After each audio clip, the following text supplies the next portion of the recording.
Mia, we don't think your lifestyle fits the image we cultivate here at Little Scholars. That was the sentence that ruined my life, or at least, I thought it did. I was 24 years old, standing in an office that smelled like lavender and old money, holding the hand of my 2-year-old son, Leo. The woman sitting across from me didn't even look me in the eye when she said it. She just tapped her manicured nails on a mahogany desk and dismissed us like we were trash. I walked out of there crying. Because of that rejection, I lost my job. I almost lost my apartment. I hit rock bottom because one woman decided a single mother wasn't elite enough for her daycare. But here's the thing about hitting rock bottom. It gives you a very solid foundation to build an empire on. 12 months later, that same woman was sitting in my office. She wasn't tapping her nails anymore. Her hands were shaking. She was begging for a partnership, and I looked her dead in the eye, smiled the sweetest smile I could muster, and gave her the exact same answer she gave me. This is the story of how I turned a rejection into a revolution. Hello, everyone. My name is Mia. I live in a small town called Oak Creek, just a few hours north of the city, and I currently work as the director of the village co-op. Today, I want to share with you a very personal story from my life. It's a story about the terrified girl I used to be, and the woman I had to become to survive. This is my real-life story, and maybe it will touch your heart too. Being a single parent is hard enough, but being a single parent in a town that judges you for it, that's a different kind of war. If you have ever felt underestimated, if you've ever been told you weren't good enough or rich enough to belong, then this story is for you. So, let's begin. If you've ever dreamed of serving justice to someone who wronged you, hit that like button, subscribe, and get ready for one of the most satisfying revenge stories you'll hear today. It started on a Tuesday in late August. In Oak Creek, if you want childcare, you go to Little Scholars. It's the only place. It's practically an institution. They have a waiting list a mile long, tuition that costs more than my rent, and a reputation for getting toddlers into Ivy League kindergartens. I didn't care about the Ivy League. I just needed someone to watch Leo so I could keep my job as a shift manager at the local logistics firm. It was a good job. It was my lifeline. But my mom, who usually watched him, had gotten sick and moved to Florida for the climate. I was on my own. I remember dressing Leo in his best button-down shirt that morning. I ironed my only blazer. I wanted to look professional. I wanted to look like I had it together. We walked into Little Scholars, and it was like entering a 5-star hotel. Classical music was playing. The floors were marble. And there she was, Mrs. Vance. Vance was a woman who looked like she had never experienced a bad hair day or a moment of genuine empathy in her life. She was in her late 50s, wearing a Chanel suit, with a smile that didn't reach her eyes. The interview was going fine until we got to the paperwork. She asked for the father's name, her pen hovering over the form. I told her it was just me. I told her I was a single parent. The air in the room changed instantly. The temperature dropped 10 degrees. She put the pen down. She took off her glasses. She looked at my worn-out shoes, then at Leo, who was happily playing with a block. She asked if I was Ms. Miller. She told me that Little Scholars prides itself on community and stability. She said their families tend to be traditional. 2 parents, high income. She actually used the phrase, broken homes. She said children from broken homes often disrupt the harmony of the classroom. I felt the blood rush to my face. My heart was hammering against my ribs. I told her my home wasn't broken, just small. I told her I had the deposit ready. I told her I worked hard. She stood up to signal the meeting was over. She told me they were at capacity for scholarship cases. I wasn't asking for a scholarship. I was offering to pay full tuition. But she just smiled that pitying, cruel smile and said they didn't think my lifestyle fit the image they cultivated. She told me they were full and asked me to see myself out. I cried in the car for 40 minutes. Leo started crying because I was crying. I didn't just lose a daycare spot that day. I lost my dignity. The fallout was immediate. Without daycare, I had to call out of work 3 days in a row. My boss, who was already looking for a reason to cut costs, let me go on Friday. He talked about reliability. That word haunted me. How can you be reliable when the world cuts the supports out from under you? For 2 months, I burned through my savings. I started picking up freelance transcription work online, working at 2 a.m. while Leo slept, just to buy groceries. We ate a lot of pasta. I stopped turning on the heat during the day to save on electric bills. I felt like a failure. Every time I drove past Little Scholars and saw the Range Rovers dropping off kids, I felt a pit of rage in my stomach. It wasn't fair. The turning point didn't come with a lightning bolt. It came with a spilled juice box at the public park. I was sitting on a bench, exhausted, watching Leo play in the sand. Another woman was there. She looked as tired as I felt. She was wearing nurse scrubs, looking at her watch nervously. Her daughter ran over and accidentally knocked Leo's juice box out of his hand. The woman apologized profusely. She introduced herself as Sarah. She slumped back onto the bench next to me and admitted her babysitter had just bailed again, and she was supposed to be at the hospital in an hour. We started talking. It turned out Sarah had tried to get into Little Scholars too. She was rejected because she worked night shifts and needed flexible pickup times. Mrs. Vance had told her they operated on a schedule, not on whims. Then another mom joined us, Elena. She was a graphic designer who had been rejected because her son had a mild speech delay. Mrs. Vance. Vance didn't want special needs affecting her test score averages. We sat there for 3 hours. 3 women, 3 rejections, 1 common enemy.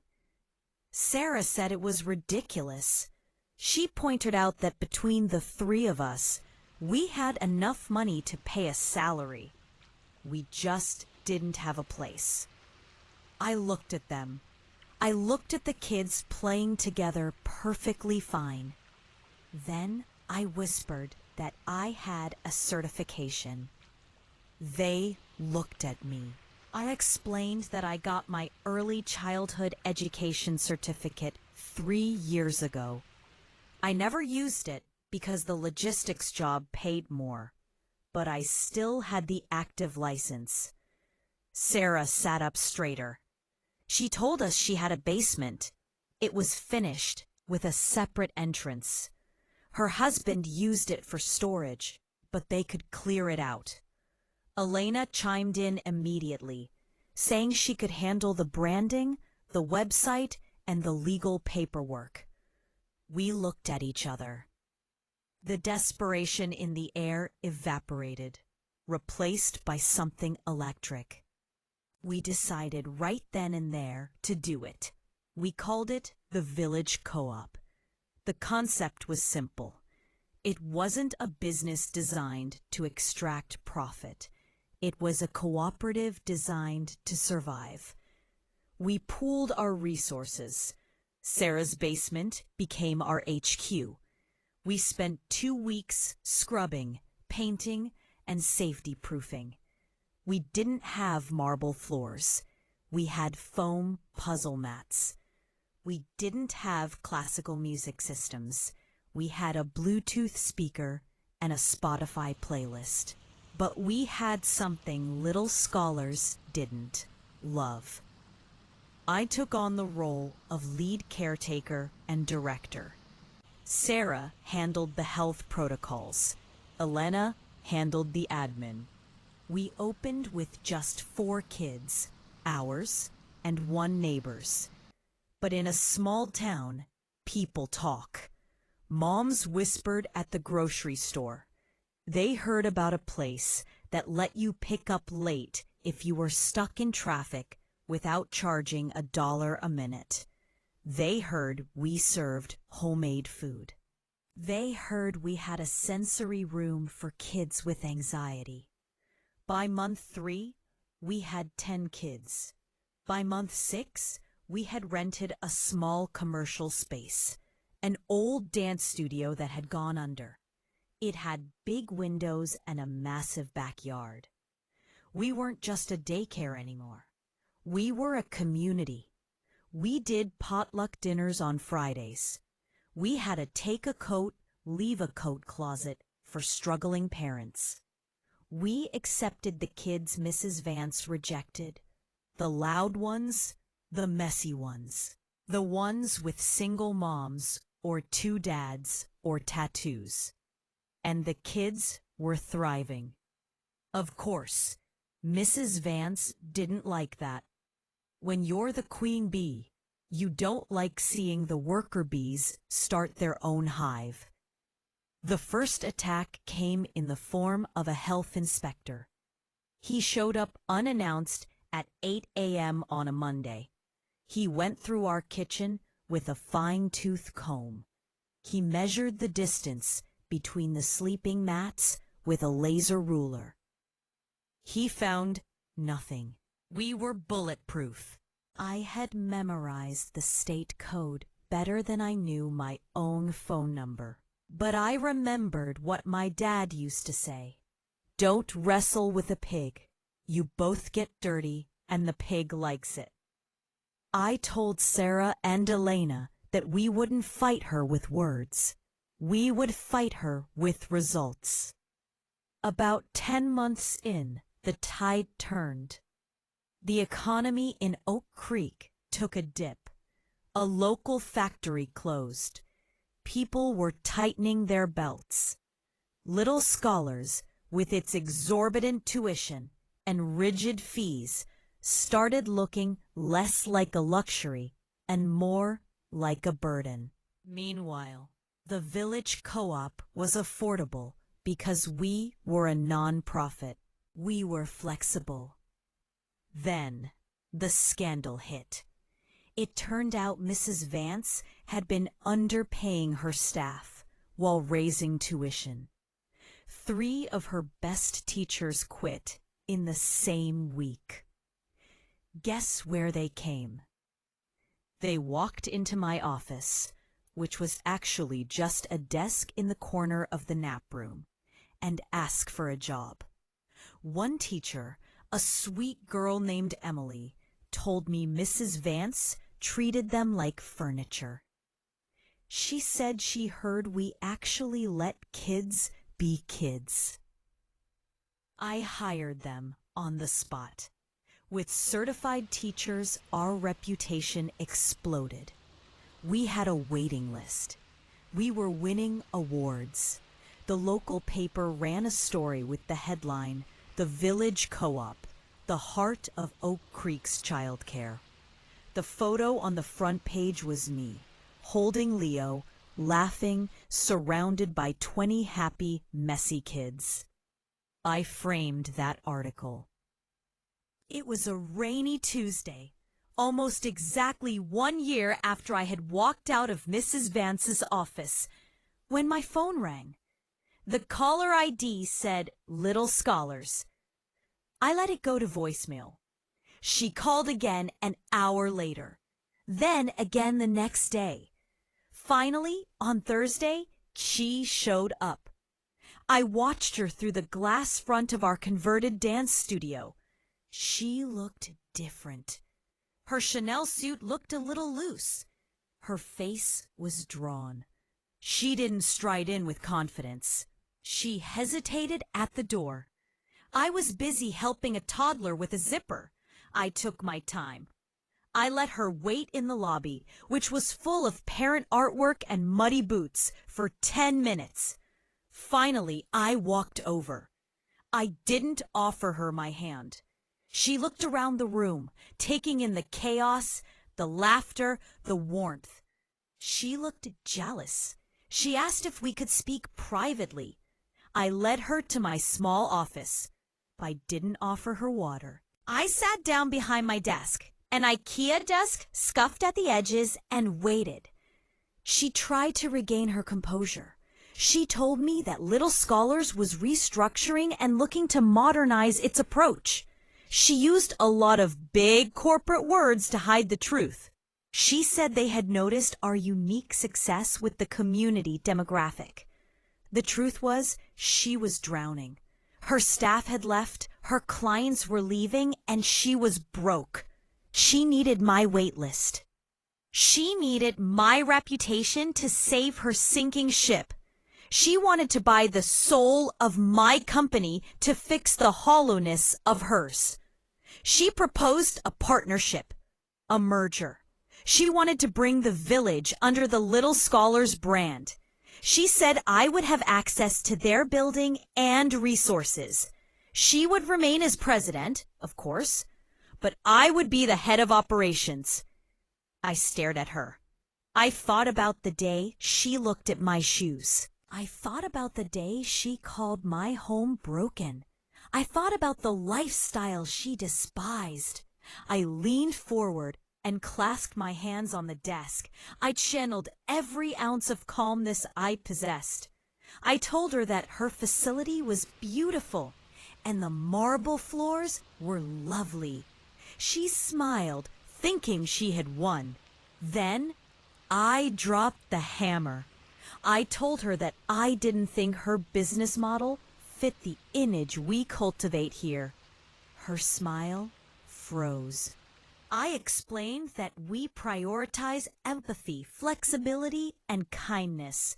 I told her that Little Scholars had a reputation for rigidity and exclusion. I told her honestly that associating with her brand would hurt our reputation. She sputtered. She started talking about the money, the facility. I told her we didn't need her facility. I told her we were actually breaking ground on a new expansion next month because the city gave us a grant. She looked pale. She stood up, her hands shaking, and told me I was making a mistake. She said I couldn't handle the volume alone and that I needed them. I stood up too. I walked to the door and opened it for her. I looked her in the eye and told her that we had a full staff and a full wait list. And as for her partnership offer, I smiled. It was a genuine, happy smile. "We're full," I said. She walked out of there, looking like she had aged 10 years in 10 minutes. 2 months later, Little Scholars filed for bankruptcy. The building sat empty for a while. Eventually, the bank auctioned it off. And you know who bought it? The town council. They turned it into a public library and community center. The village co-op is still running strong. We moved into a bigger space last year. We employ 15 people now. Sometimes I walk past the old Little Scholars building. I look at the spot where Mrs. Vance's mahogany desk used to be. And I think about Leo. Leo is 5 now. He's starting kindergarten. He's kind, he's smart, and he knows that family isn't defined by a tax bracket or a traditional structure. I didn't just get revenge. I got a life. And the best part? Mrs. Vance still lives in town. She works as a consultant now, but I see her at the grocery store sometimes. She avoids my aisle. She won't look at me because she knows. She knows she underestimated the wrong mother. You know, they say success is the best revenge, and it is. But I think there's something even better than success. It's integrity. It was knowing that I didn't have to become like her to beat her. I didn't have to be cruel. I just had to be better. If you are going through a storm right now, if someone has closed a door in your face, please listen to me. Do not stand there knocking on a door that was slammed shut by someone who doesn't value you. Build your own door. Build your own house. The world is full of people like Mrs. Vance, but it's also full of people like Sarah and Elena. Find your people. Thank you so much for listening to my story. It wasn't easy to relive some of those moments, but I hope it reminded you that you are stronger than you think. If this story gave you chills, or if you've ever had a Mrs. Vance in your life, smash that like button and tell me in the comments, what is the most satisfying way you've ever proved someone wrong? I read every single comment. Don't forget to subscribe for more stories of justice and resilience. Until next time, keep building.